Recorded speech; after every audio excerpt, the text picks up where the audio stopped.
இப்போ நான் வீட்டுக்கிட்டே இருக்க செடிக்கெல்லாம் தண்ணி விட போகிறேன். அப்படி என்னென்ன செடி இருக்குன்றதையும் உங்களுக்கு காமிக்கிறேன். இப்போ இதுக்கு தண்ணி விட்டுக்கலாம். இதுலேயே நாங்கள் மணி பிளான்ட்டும் சங்குப்பூ செடியும் நட்டுருக்கோம்.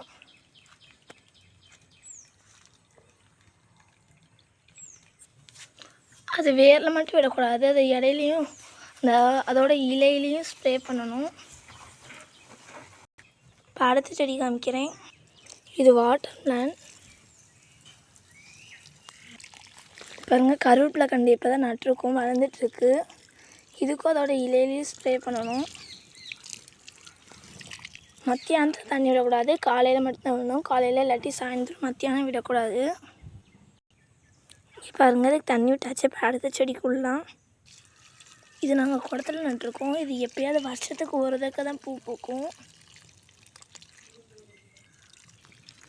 இதோட பூ வந்து பர்பிள் கலரில் அழகாக இருக்கும். நெக்ஸ்ட் இந்த டேபிள் ரோஸ்குள்ளலாம் இன்னும் கொஞ்சம் நேரம் ஆனோடனே இதில் அழகாக பூத்துரும்.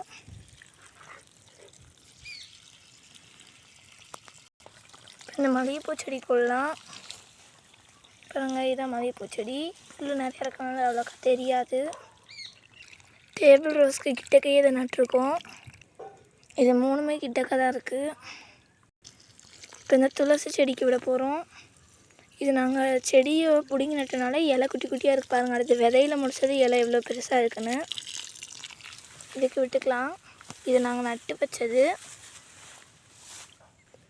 இது வந்து விதை போட்டு முடித்தது. எவ்வளோ இலை பெருசாக இருக்குதுன்னு பாருங்கள். நாங்கள் செடியோடு பிடுங்கி நட்டு வச்சது. எல்லா இலையுமே குட்டி குட்டியாக தான் இருக்குது.